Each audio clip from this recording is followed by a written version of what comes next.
Eto na. Nilabas po ito sa Facebook ng FPRRD supporters. Breaking news. Pangunahan ko muna ha, pangunahan ko. Kung ito ay fake news, pakidisiplina itong channel na ito. BP Sara, siguro dapat i-call nyo attention kung itong pinapakalat to sa page niya ay fake news. Call his attention at sabihin nyo peke itong channel na ito at itong pinapalabas na ito. Pero kung ito ay hindi peke at ito ay totoo, ayan, delikado ang buhay ni BP Sara. Sabi dito, 41 personnel of the Vice Presidential Security Group relieved. Tinanggal ang 41 na security ni BP Sara. All 41 officers and men of the PNP Police Security Group and Protection Group assigned as security detail to VP Inday Sara have been given notice of relief and ordered to report to the NCRPO effective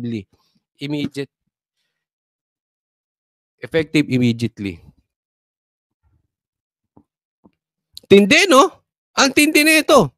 Kasi tatandaan ninyo, sinuspinde yung mga pulis ng Davao. Maraming natanggal. Maraming nasuspinde. Ha? At bibigyan ko po kayo ng isang halimbawa. Kasi hindi lang po to si BP Sara. May mga kilala po akong politiko or involved sa politics. Hindi ko napapangalanan, but I know them personally. Meron silang security. Tinanggal din. So this is not an isolated case. Maraming salamat, Shan Su. Meron na, pangalawa. Watching from Taiwan. God bless, Banateros. Thank you, Shan Su. Kaya ako, posibleng totoo itong ginawa kay BP Sara.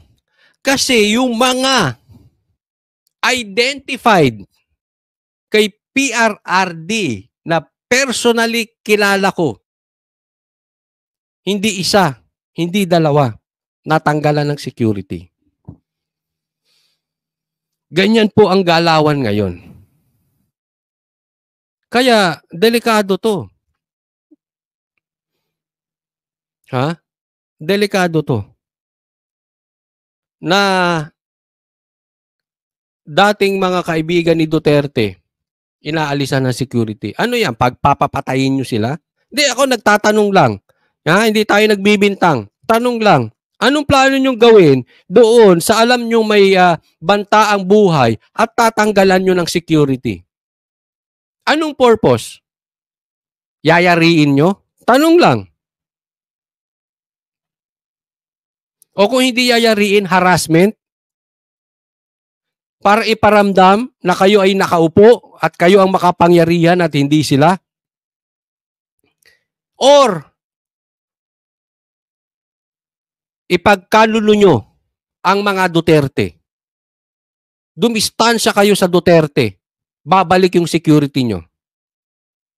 Ano yan? Pananakot? Tatanong lang tayo. Hanggat di nyo nilalaglagan Duterte, wala kang security?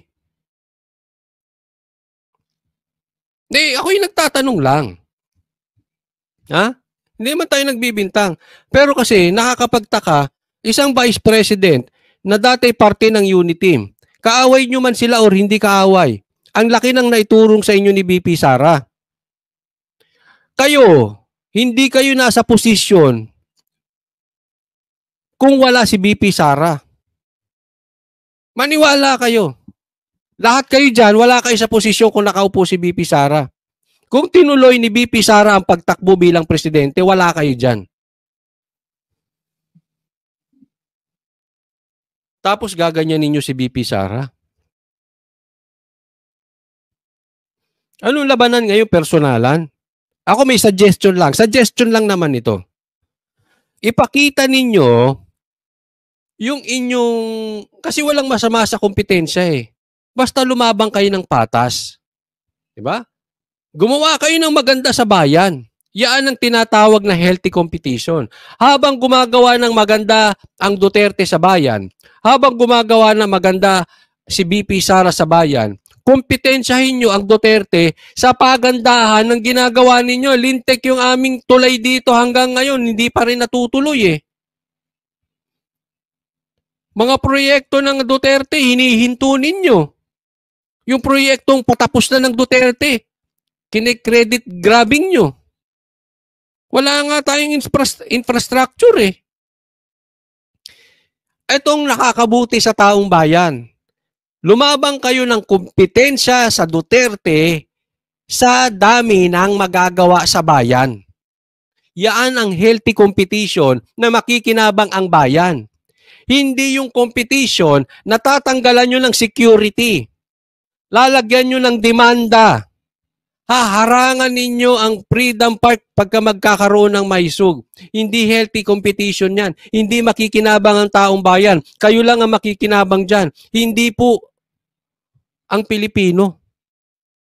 Kailangan tatandaan natin, if you compete on a higher level.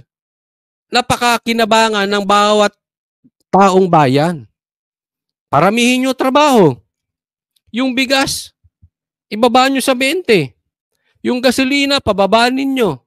Yung kuryente, ibaba nyo, tumaas ang kuryente. Tapos ano pa proyekto nyo? Tanggalan ng security? Ang identified as Duterte? Wow! Wow! Alam nyo, pag kami nangyaring masama kay BP Sara, pagsisisihan nyo. Pagsisisihan nyo. Harassment nangyayari. Pauunanan ka ng demanda, etc., etc., kung anong gagawin sa'yo. Alam naman natin na yan eh. Siyempre, gagawin nila, illegal naman yun, dapat lang i-demanda, yung mga ganon. May mga attack dog sila.